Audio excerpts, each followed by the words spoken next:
नमस्कार, जय हिंद दोस्तों। और जैसे कि आपको पता है कि हमारे देश में हमेशा कॉन्फ्लिक्ट्स चलते रहते हैं, भले ही वो इंटरनेशनल कॉन्फ्लिक्ट्स हों। जैसे कि अभी आपने हाल ही में देखा होगा चाइनीज़ कॉन्फ्लिक्ट जो हुआ, और उसके बाद गलवान इंसिडेंट्स।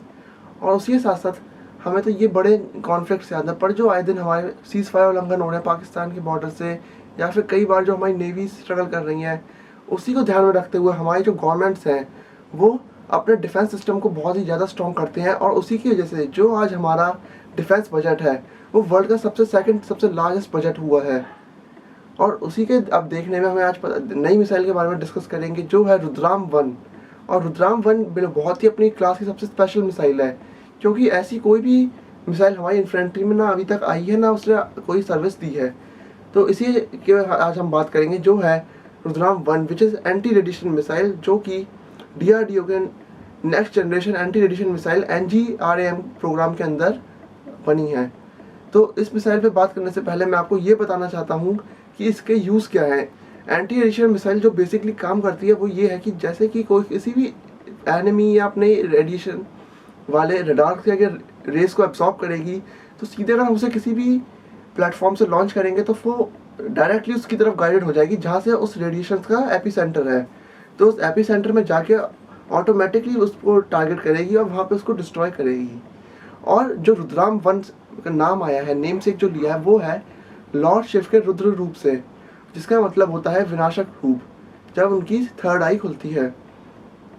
और अब चलिए रुद्राम वन के कुछ स्पेक्स के बारे में बात कर लेते हैं, जो कि होने जा रहे हैं। जैसे कि उसकी रेंज है 50 से 200 किलोमीटर्स। और रेंज पे तो आप कभी भी नेशनल अथॉरिटी की बातें विश्वास करना ही नहीं, क्योंकि ये जो होते हैं, ये थोड़े से उसको अंडर एस्टिमेट करके रखते हैं, ताकि जो हमारी और भी नेबर्स कंट्रीज़ हैं, या फिर जो भी हमारे एनिमीज़ है कोई भी है, तो वो पैनिक में ना आए कि जो इनकी मिसाइल है, ये हमारे मैक्सिमम कंट्री के एरिया को कवर कर रही है और उसमें कोई भी प्रॉब्लम ना आए।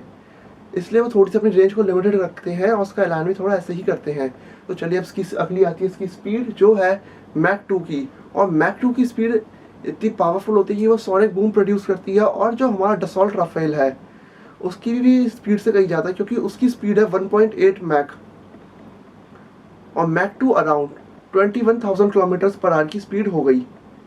अब बात करते हैं उसके अंदर मोटर और इंजन कौन सा है। तो उसके अंदर है solid fuel dual pulse rocket motor, जो कि काफ़ी अच्छी मोटर होती है। और सॉलिड फ्यूल की बात ये होती है कि वो जो उसका फ्यूल होता है सॉलिड स्टेट में होता है, तो उसमें फ्यूल की जगह भी कम रहती है और उसका एफिशिएंसी भी उतनी ही रहती है, जो बेसिकली सारे हम अपने रॉकेट्स में कवर करते हैं। और अब बात आती है कि एंटी एडिशन मिसाइल क्यों चाहिए हमें। जैसे कि मैंने आपको बताया कि इसका काम होता है बेसिकली एनिमी के रडार को डिस्ट्रॉय करना, ताकि उनके एयर डिफेंस सिस्टम या फिर कोई भी एरियल एक्टिविटी को वो ट्रैक ना कर सके। और जैसे कि हमने उड़ी मूवी भी देखी थी, उससे उस एग्जांपल से आपको बहुत अच्छा समझ आएगा। उस मूवी के हमने देखा था, जब विहान शेरगिल का चॉपर MI-17 जा रहा होता है, तो जब उनके पाकिस्तानी आर्मी उन पर एयर डिफेंस सिस्टम लॉक कर देती है। और अगर उनको जब पता चल गया था कि हमारे पास मिसाइल लॉक है, तो उस टाइम उनका सबसे बेस्ट एक ही काम होता कि वो किसी भी अपने एयरक्राफ्ट से वहाँ पे एंटी रेडिएशन मिसाइल लॉक करके छोड़ते, तो उनका जो भी एयर डिफेंस सिस्टम का रडार था, वो डिस्ट्रॉय हो जाता। और अगर रडार डिस्ट्रॉयड है, तो कोई भी मिसाइल या फिर एरियल एक्टिविटीज ट्रैक नहीं हो सकती। पर कोई नहीं, अभी जैसे हमारे ऑफिशियल अथॉरिटी से कुछ पता चला है कि ये जो मिसाइल है, ये जा सकती है, हमारे 2022 तक प्लान है। पर कुछ न्यूज़ चैनल्स या फिर आर्टिकल्स में पता चला है कि जब चाइना में लद्दाख के अंदर पेट्रोलिंग हो रही थी चाइनीज़ कॉन्फ्लिक्ट के दौरान, तो सुखोई 30 भी उस मिसाइल से लेस था।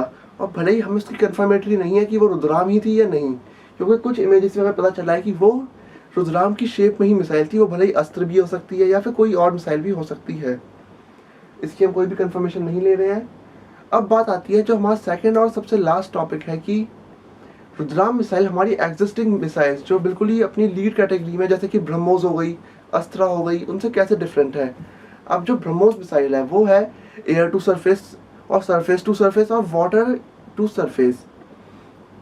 अगर उसमें हमें रडार को डिस्ट्रॉय करना है, तो उसके लिए हमें सैटेलाइट या फिर कोई भी जियोग्राफिकल उसकी लोकेशन एग्जैक्ट चाहिए होती है। पर जो हमारी रुद्र मिसाइल है, वो सीधे उस एरिया को टारगेट करेगी रेडिएशंस को ट्रैक करके।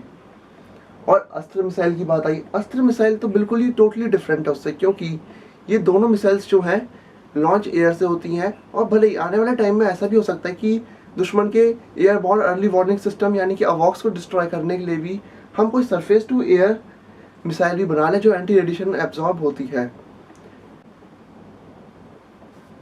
और अब हम बात करते हैं कि जो रुद्राम 2 वेरिएंट होगा, जो फ्यूचर में कभी भी इसका टेस्ट हो सकता है, उसके ट्रायल्स और ब्लूप्रिंट पे तो काम चल ही रहा है।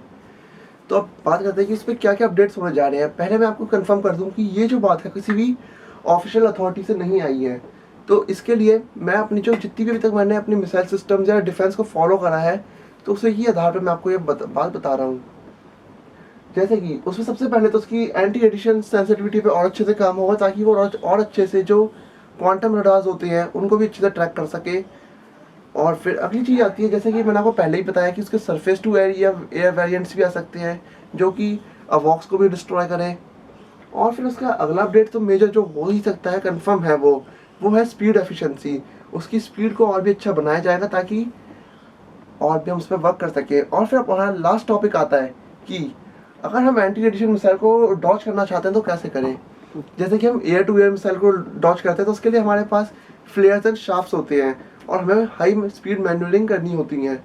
पर एंटी रेडिएशन मिसाइल को डॉज करने का सबसे आसान तरीका यही है कि केवल अपने रडार्स ऑफ कर दो, और अगर वो मिसाइल बहुत ही ज़्यादा स्मार्ट है और उसको पता है कि last location of the radar कितनी है, तो उसी एरिया पर आके गिरेगी। और उसका अभी तक कोई डॉज नहीं आया है। सॉरी। तो चलिए आज की वीडियो के लिए बस इतना ही। और अगर आप प्लीज़ हमारे इस चैनल को सपोर्ट करें, और आपने हम अगली वीडियो इस बारे में लाएंगे कि स्पाइस 2000 और हैमर मिसाइल इनमें से कौन सी बेस्ट रहेगी हमारे न्यूली कम रफाल एयरक्राफ्ट के लिए। तब तक के लिए नमस्कार।